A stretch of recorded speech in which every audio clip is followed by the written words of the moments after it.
Hello friends, नमस्कार। तो आइए जानते हैं नवरात्रि के 9 दिनों में वो कौन से 6 काम हैं जिन्हें भूल कर भी नहीं करना चाहिए, वरना माता आपसे प्रसन्न होने के बजाय आपसे रुष्ट भी हो सकती हैं। नवरात्रि के पवित्र दिनों में 9 दिनों तक माता रानी की उपासना की जाती है।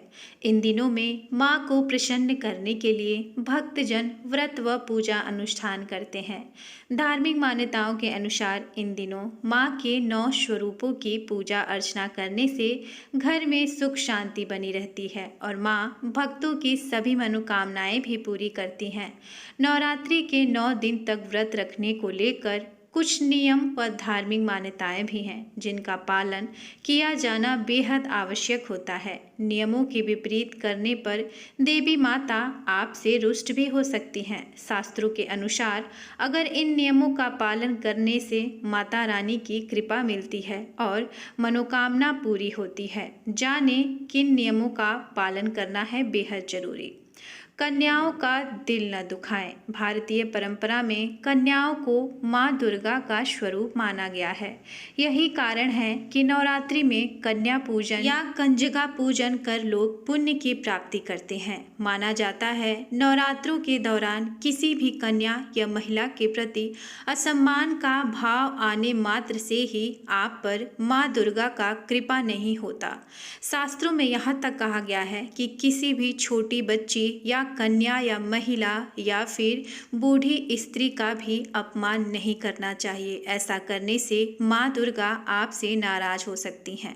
दूसरा, घर अकेला न छोड़ें। यदि आपने घर में कलश स्थापना की है या माता की चौकी अखंड ज्योति लगा रखी है तो घर खाली न छोड़ें। यानी घर में किसी न किसी का होना बेहद जरूरी है। साथ ही व्रत के दिनों में सोना भी मना है। तीसरा, कलह से दूर रहें। नवरात्रि के दिनों में बहुत से लोग व्रत में होते हैं। ऐसे में कलह करने से बचना चाहिए क्योंकि कलह से व्रतधारी की आत्मा को दुख पहुंचता है जिससे देवी माँ रुष्ट हो सकती हैं। ऐसे में कोशिश करें कि हर प्रकार के वाद विवाद से दूर रहें। श्री रामचरितमानस में भी ऐसा ही कहा गया है कि जहाँ सुमति तहाँ संपत नाना, जहाँ कुमति तहाँ विपत्ति निदाना। लड़ाई झगड़े वाले घर में लक्ष्मी माता कभी नहीं ठहरती। चौथा, धार्मिक बातों में मन लगाएं। माना जाता है कि व्रत करने वालों को नवरात्रि के 9 दिनों तक अपना समय फिजूल की बातों में न लगाकर धार्मिक ग्रंथों का अध्ययन करना चाहिए। इन दिनों दुर्गा चालीसा या दुर्गा सप्तती का पाठ कर सकते हैं। पांचवा, लहसुन प्याज का सेवन न करें। नवरात्रि के पावन दिनों में सात्विकता का विशेष ध्यान रखना चाहिए।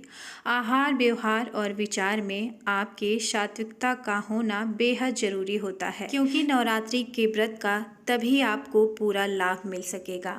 आप इन दिनों प्याज लहसुन और मांस मदिरा का सेवन ना करें। नवरात्रि के 9 दिनों तक पूर्ण सात्विक आहार लेना चाहिए। छठा, काम वासना पर काबू रखें।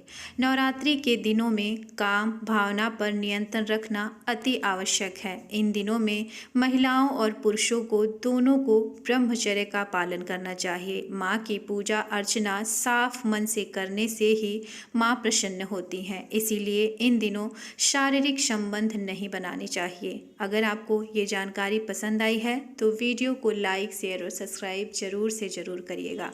धन्यवाद।